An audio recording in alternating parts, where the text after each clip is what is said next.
어제 이 시간을 통해 연준의 금리 인하 조치에도 불구하고 시장이 하락했던 이유에 대해 살펴봤는데요. 결국 경기에 이상만 없다면 금리 인하는 증시의 호재가 될 것이라고 진단한 바 있습니다. 이런 가운데 밤사이 발표된 작은 경제 지표 하나가 시장을 완전히 살렸다고 하는데요. 한국경제신문의 한상춘 눈썹위원과 얘기 나눠보겠습니다. 안녕하십니까? 네, 안녕하십니까? 자, FOMC 회의 직후에 발표된 9월 둘째 주 주간 실업수당 청구 건수. 이 패드와 파월을 살렸다라는 표현이 나올 정도로 상당히 잘 나오지 않았습니까? 네, 추석 연휴 전에 이 방송을 통해서 추석 연휴 기간에 좀 증시가 큰 문제가 없으니까 잘 갔다 오십시오 이런 말씀을 드렸는데요. 예, 연휴 기간에 미국 증시 상당히 좋았었죠. 그렇죠. 근데 어제 B컷을 단행하고 난 이후에 주가가 흘러지다 보니까 마음상의 그 부담이 있었는데요. 맞습니다. 어제 그 코스피도 좀 소폭이나마 올라가고 오늘 미국 증시가 시원하게 올라갔어요. 그래서 그런 부담을 이렇게 줄어들었는데요. 예, 사실 금리 인하는 누차에 말씀드리는 경기 침체에 문제가 없으면 증시는 무조건 호재다. 그렇죠. 왜냐하면 비용 코스가 떨어지지 않습니까? 예. 다만 이제 경기 침체에서 오락가락할 때 B컷 같은 것을 단행할 때는 예를 들어서 경기 침체 문제를 확인해 주는 것이 아니냐. 어제 파월 의장도 이 점을 상당히 강조했죠. 근데 이렇게 되면 증시는 악재다 해서 과거 그 금리 인하기에 예, 이번 케이스가 어떤 게 해당되는지 그걸 한번 비교해서 오늘 시청자분께 말씀드리겠습니다. 알겠습니다. 오늘 그 주간 실업청 건수 시청자 여러분들 보기에는 굉장히 작은 지표다 이렇게 얘기하는데요. 예, 어제 그 B컷을 단행한 이후에 주가가 떨어졌던 세 가지 의문점을 말끔히 좀 해소했습니다. 어제 3대 의문점 어제 시간에도 말씀드렸습니다는 경기 침체가 우려가 없는데 왜 B컷을 단행하느냐. 그렇죠.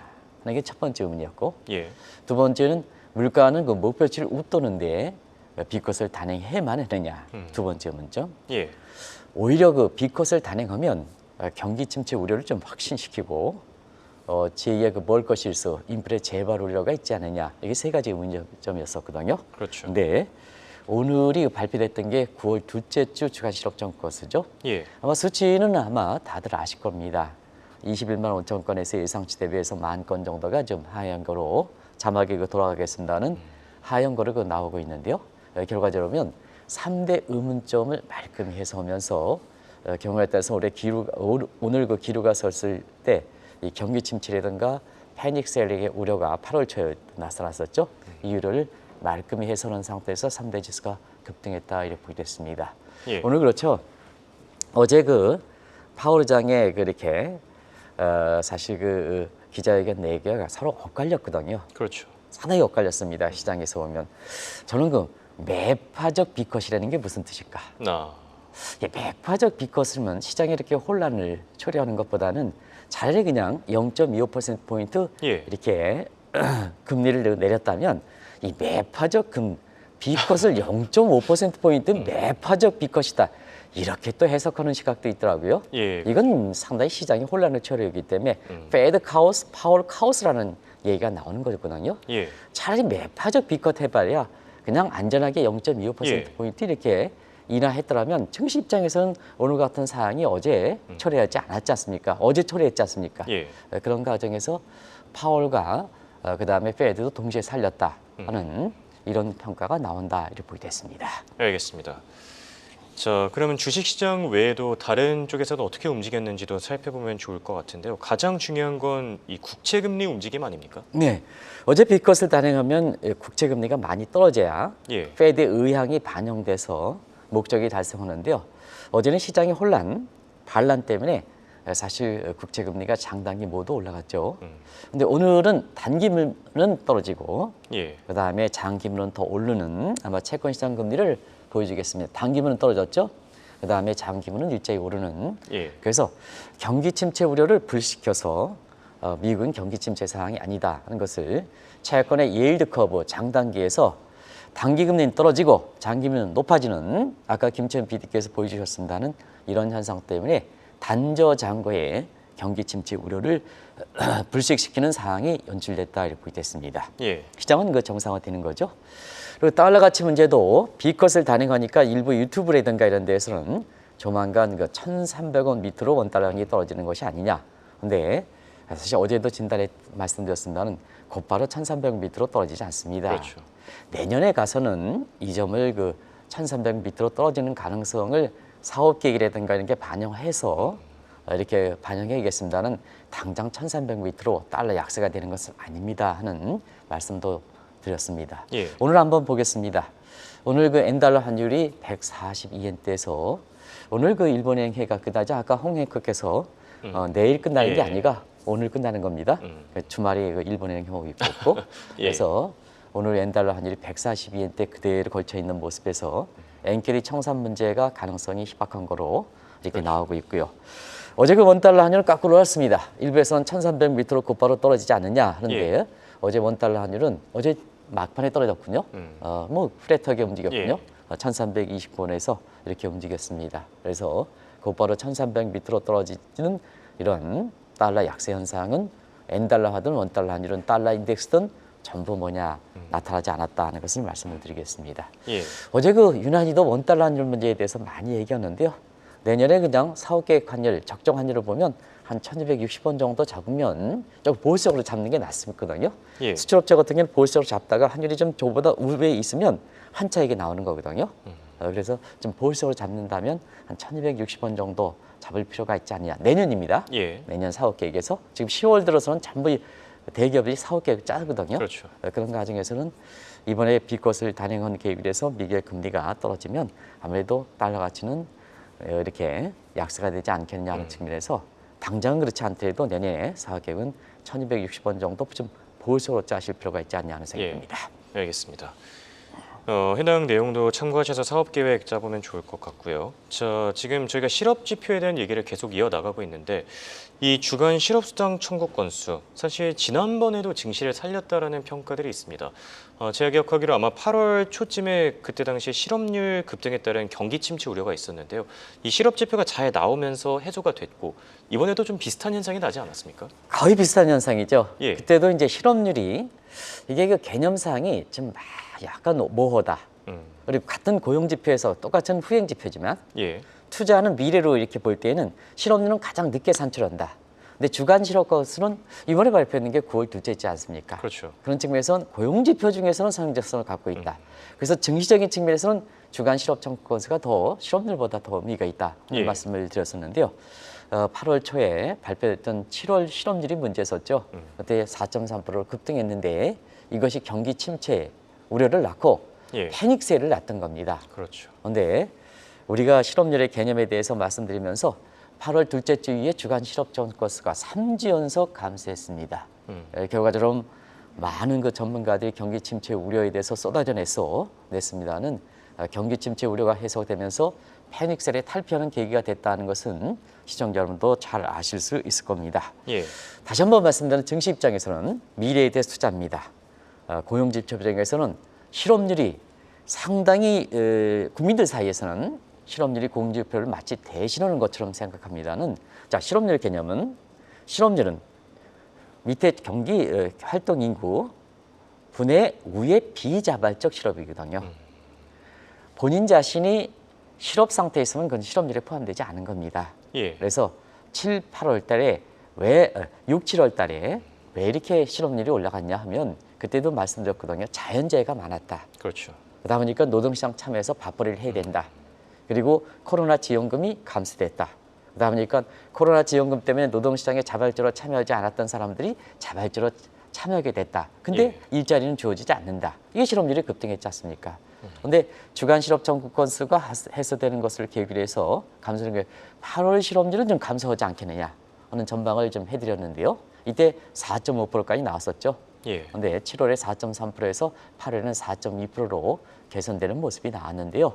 지금 둘째 주에 주간 실업 청구가 이렇게 낮아지고 예상보다 10,000건 정도 낮아짐에 따라서 10월 초에 발표되는 8월 실업률, 예. 9월 실업률이 되겠죠. 이게 8월이 4.2% 나오니까 예, 그렇죠. 한 4.2, 4.3 정도로 플랫하게 나오지 않겠냐 이런 예상이 나오고 있다고 보겠습니다. 네. 자, 그렇다면 앞으로 결국 가장 중요한 거는 미국의 경기 침체 여부가 되지 않을까 싶은데요. 어제 셉도 그렇고 예측 기관들 현재 어떻게 보고 있습니까? 네, 어제 이해되지 못하는 비컷을 단행했는데 예. 왜 경기 침체 우려를 되는 게 아니냐. 그렇죠. 근데 파월 의장은 경기 침체 우려가 아니다 하는 점에서 어제 셉도 말씀을 드렸었죠. 예. 셉이 나온 건 좀 불치합니다. 아시겠습니다는 우리가 7월 실업률을 이렇게 발표 이후에 경기 침체 우려가 굉장히 많이 됐었죠. 어떻게 글로벌 인베스트 뱅크들 같은 경우는 마이너스까지 3분기에 봤죠. 근데 9월 셉에서는 실질적으로 보면 6월 전망치 2.1에서 벗어나지 않습니다 하는 쪽도 말씀드렸었는데 2.0%로 변화가 없었죠. 그러면 다른 기관들 한번 보겠습니다. 예. 애틀랜타 GDP 나우가 사실 소매 판매가 소비 지표가 발표된 이후에 3분기 성장률을 3%까지 다시 올렸습니다. 그렇죠. 3%까지 올렸습니다. 그런 각도에서 미국의 경제학자들은 지금 문제에서 경기 침체 가능성은 거의 희박하다. 20% 확률 게임에서 20% 나오면 거의 희박하다는 얘기입니다. 자막이 좀 안 돌아가고 있습니다는. 그래서 지금 미국의 그 경기 침체 문제에 대해서는 소프트 랜딩이 하드 랜딩보다 훨씬 가능성이 높다는 것을 말씀드리고 예측 기관들도 올해 미국의 성장률을 2.0%로 셋보다는 좀 다소 높게 잡고 있습니다. 자, 오늘 이제 문제는 보겠습니다. 예. 어제 그 비컷이 경기 침체다 이렇게 이제 해석하는 시각이 트럼프 후보였었죠. 연초서부터 대공황에 대해서 나왔고 어제 비컷을 단행했다 하니까 파월이 이렇게 경기 침체 우려가 아닙니다 하는데도 불구하고 트럼프 후보는 뭐냐, 봐라 경기 침체이기 때문에 내가 예상 경기 침체 때 비컷을 단행했지 않았느냐 하는 시각인데 오늘 주가 실험적 가스가 딱 나오고 미국의 주가가 굉장히 큰 폭을 나니까 트럼프가 일대 수모를 겪고 있다. 그런데 해리스 버는 어제 어땠습니까? 비컷을 단행한 부분에 대해 서민과 그다음에 중하위 계층을 위해서는 바람직한 정책 결정입니다. 정책에 대해서 수긍하는 자세가 그만큼 중요하다는 얘기입니다. 예. 그래서 정책 위에 정책 기관 위에 군림을 생각하지 말고 정책 기관에 판단했던 부분을 존중해 주는 게 한나라의 통수권자가 가져야 할 대목입니다. 예를 들어서 우리가 이렇게 통수권자가 주재하는 회의가 있다 하면 가능한 1시간 회의한다면 자기 말은 10분 정도만 해주고 거기에 전문가로 구성되어 있던 장관이라든가 스텝의 말을 50분간 들어야 됩니다. 예. 그런데 그래야 이렇게 최고 통수권자에서 올바른 판단을 할 수가 있는 이런 상태거든요. 자기 말만 계속하다가 이렇게 사실 전문가로 구성된 라인 계층의 말을 적게 들으면 판단이 어려워지고 그때마다 시류에 타면 트럼프 같은 저런 사태가 납니다. 다른 국가에서 없느냐? 많이 있습니다. 제가 오늘 그 이상은 발언을 자제하도록 하겠습니다. 알겠습니다. 그런데 이만큼 미국 사회에서 보면 해리스 후보가 이 말에 대해서도 정책 당국을 존중하고 그다음에 그게 판단해서 존중해주는 모습, 그래서 시장의 혼란을 일으키지 않는 모습. 오늘 바이든 대통령도 비슷한 시각으로 얘기했습니다는 이것이 최고 통수권자가 아무리 권력이 있다 하더라도 국민의 굴러만 하는 게 아니라 국민이 뽑아준 부분에 대한 겸손한 위치다. 그래서 워싱턴 정가에서는 주가 실험적 가스 가지고 굉장히 이것이 대선 결과에 대해서 이런 평가도 나온다는 것도 우리 입장에서도 많은 시사점을 던져준다는 것을 말씀드리겠습니다. 네.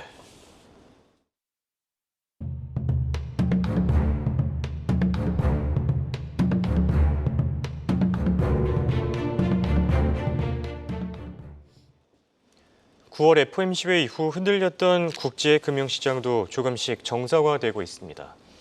자, 경기 침체 우려가 없다면 비컷 단행에 따라 이 가을 랠리에 대한 기대감도 다시 살아나지 않겠습니까? 네, 누차의 말씀입니다는 금리 인하가 어떤 사람들 같은 경우는 증시 악재다 이렇게 해서 금리 인하가 되면 주가에 떨어진다 하는데 이 방송을 통해서 그렇지 않습니다. 펀더멘탈 여부가 중요합니다. 그렇죠.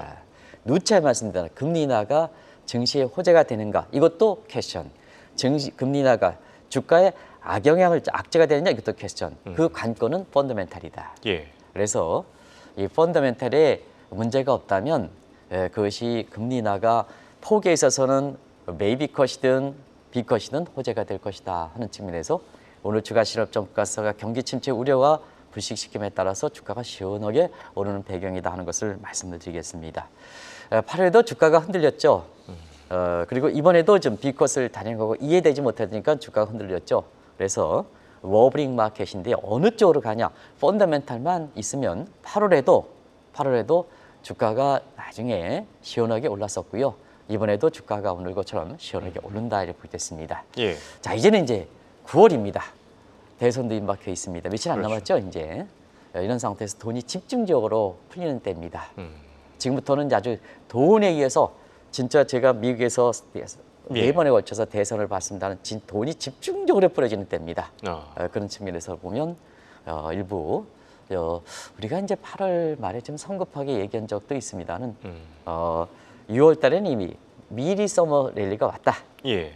그다음에 이제 8월 달에서는 주간 실업 청구가세 3주 연속해서 주가가 지원하게 하려니까 경우에 따라서는 9월에 침체액이 뭐 해서 저가맥이 또 뭐 9말 10초에 가서 해야 된다 하는 시각에서 예. 그렇지 않고 오톤 가을 랠리에 대해서 좀 조심스럽게 얘기했습니다는 오늘 주가가 시원하게 올라감에 따라서 예. 다시 이런 기대가 나오고 있다. 그래서 말씀드리겠습니다. 네.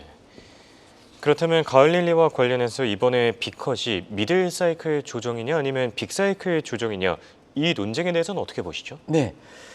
이번에 월가에서 오늘 계획에서 B컷이 미들 사이클 경기에는 문제가 없는데 뭐 국채금리와의 괴리를 줄여준다든가 예. 다른 쪽에 또 다른 국가들은 먼저가 금리가 내리는데 미국은 경기에 문제가 없는 상태에서 같이 이렇게 내려줘야 된다는 이런 쪽에 미들 사이클 조정이냐 예. 아니면 경기에 진짜 문제가 있어서 이번에 B컷을 단행해내냐 이게 빅 사이클 이 조정 문제에 대해서 얘기했습니다. 예. 그래서 B컷이 이번에 단행했던 2024년 B컷이 어떤 것이냐에 따라서 다시 말하면 미들 사이클 조정이냐 빅 사이클 조정이냐에 따라서 주가 모습 좌우되는데요. 과거의 모습을 보겠습니다. 미들 사이클 조정일 때가 1995년, 1998년에 이때는 주가가 첫 B컷을 단행한 이후에 금리 인하한 이후에 예. 1년 동안 그의 1년 동안 20% 급등했습니다. 그런데 자 B컷을 자막이 빨리 돌아갔습니다는 예. B컷을 단행했을 때가 그것이 2001년, 2007년이거든요. 예. 이때는 B컷을 단행한 이후에 금리 인하된 이후에 향후 1년간의 자막을 이렇게 두면 20% 급락했습니다. 표를 통해서 이렇게 보도록 하겠습니다. 예. 그래서 아마 표가 준비되어 있으면 그거 가지고 한번 쭉 해서 오늘 한번 표를 준비했는데 표가 나올지 모르겠습니다. 어찌됐든 이번을 계기로 해서 사실 주가 실업선거가 이렇게 올라가니까 표가 나오죠. 예. 이게 좀 궁금하실 것 같아서 한번 조정을 해봤습니다. 이건 제가 한 게 아니라 블룸버그라든가 CNBC에서 했던 내용을 종합적으로 제가 오랜만에 이게 표를 그리니까 우리 왕 서작가께서 오늘 아침에 고생하셨겠네요 이렇게 예. 얘기했는데요. 사실 여기서 지수 한번 보겠습니다. 예. 1995년, 98년 미들 사이클 조정입니다. 그렇죠. 이때는 향후 1년간 20% 올라갔습니다. 근데 2001년, 2007년에는 믹 사이클 조정입니다. 이때는 20% 떨어졌습니다. 예. 그런데 이후에 달러 가치, 금, 국제유가도 시간 관계상 제가 정리를 못 해드리겠습니다. 근데 주가만 보면 자 이번에는 국채금리와의 괴리를 조정하는 그다음에 다른 국가의 이렇게 뒤늦은 피벗에는 금리를 조정하는 경기에 문제가 없기 때문에 지금 뭐 경기가 문제가 없다고 이렇게 판명되지 않습니까? 그렇죠. 그런 측면에선 1995년, 1998년에 미들 사이클 조정이 되지 않겠느냐 하는 측면에서 주가가 앞으로 올라간다 하는 측면에서 가을 랠리에 대한 기대가 다시 살아나고 있다. 네. 말씀드리겠습니다. 알겠습니다. 자, 그런데 조금의 아쉬움이 남기도 합니다. 사실 7월에 피봇을 단행했었더라면 뭐 더 낫지 않았을까 이런 생각도 드는데요. 네, 주간 실업 청구가스가 페드와 파월을 살렸다면 예. 페드와 파월은 잘못됐다는 얘기입니다. 잘했다는 얘기가 아니라 그렇죠. 그런 측면에서 통화 정책의 선제성이라 하면 예. 자 8월 초에도 사실 그렇게 흔들렸고 시장이 혼란지 않습니까? 예. 이번에도 B컷을 단행해서 시장이 혼란을 초래했으면 만약에 우리가 피봇이 나온 지 벌써 2년이 됐습니다. 가장 마지막에 이렇게 피봇을 이렇게 단행할 시기가 7월 회의가 되지 않느냐. 만약에 7월에 회의에서 0.25% 예. 메이비컷을 선제적으로 단행했다면 마지막에도 단행했다면 결과적으로 8월 초에 혼란이라든가 그다음에 9월 초에 B컷에 대한 혼란은 없었지 않았느냐 그렇죠. 하는 얘기거든요. 왜 그럴까? 우리가 웹되덕 현상에 대해서 계속해서 말씀드렸습니다. 다른 국가들은 전부 자 꼬리가 되는 국가들은 전부 금리가 내렸습니다. 내 미국은 피봇이 나온지 필요성이 나온지 2년이 되도록 마지막까지 지켜본다 해서 7월까지 B컷을 단행하지 않아 그 피봇을 단행하지 않았습니다. 그러면 시청자 여러분 어떻겠습니까? 캐리 자금은 미국으로 들어가는 거죠. 그래서 미국의 주가 거품이 발생하는 거 아니겠습니까? 근데 선제적으로 조정해 줘야죠. 그 마지막으로 7월 달에 폐위였었죠. 근데 이때 단행하지 않았으니까 결국 거품이 된 상태에서 고풍선이 펑 터져 불었으니까 조금만 경기 침체 우려가 나오면 그냥 터져버리는 거죠. 이게 예. 8월째 혼란. 그다음에 이번에도 자 파월 의장이 어제 선제적으로 단행했다. 무슨 얘기냐? 7월 회의에서 이런 상황 뭐라느냐? 이런 이번에 B컷 단행하는 것보다는 8월에 0.25% 조정해주고 예. 9월에 0.25% 조정해주면서 얼마나 아름다울까 하는 얘기가 나오는 거죠. 어떤 사람 보면 이번에는 파월과 패드가 옳았다 하는데 주간 실업청가스가 파월과 파도와 페월이 살렸다 하는 것은 결과적으로 잘못됐다는 얘기죠. 예. 그 아쉬운 대목이 있다 하는 것을 말씀드리겠습니다. 네. 자, 그렇다면 반대로 이번에 B컷을 단행했는데 볼커의 실수를 저지를 가능성도 있지 않습니까? 네, 시청자 여러분이 가장 궁금한 사항이죠. 자, 예. 경기 침체 문제가 없다. 근데 왜 B컷을 단행했느냐? 증시는 올라간다. 펀더멘털에 문제가 없기 때문에. 예. 자, 지금 물가 다 접혔느냐? 물가 안 접혔지 않습니까? 그렇죠. 2% 물가 인플레 타겟팅인데 지금 통화정책의 잣대가 되는 PCE 물가가 지금 2.5% 정도 이렇게 되지 않습니까? 근데 경기 침체가 문제가 없는 상태에서 B컷을 단행하면 어떻게 했습니까? 자산시장 가격 다시 웰스 팩트 발생해서 경기가 과열돼 다시 금리가 내리니까 쓰게 되지 않습니까? 기업의 소비 투자 않습니까? 총서 사이드에서 다시 물가가 문제가 공착될 수가 있지 않습니까? 예. 그런 상태에서 B컷이 시기가 늦으면 아무리 파월 의장이 선제적 조치다 하더라도 선제적이 말이 선제적이지 7월에 단행했으면 0.25% 단행했으면 그게 선제적이죠. 예. 선제적이죠. 그래서 시장에 먹히지 않는 거거든요. 그래서 이번에 B컷이 경기 침체가 우려가 단행되는 상태에서 B컷을 단행했으니까 인플레 재발을 우려한 1980년대 초에 월커의 실수에 대한 이런 우려는 페드 입장에서 남아있다. 그런 것을 말씀을 드리겠습니다. 알겠습니다. 자, 지금까지 도움 말씀의 한국경제신문의 한상준 논설위원이었습니다. 대단히 고맙습니다. 네, 고맙습니다.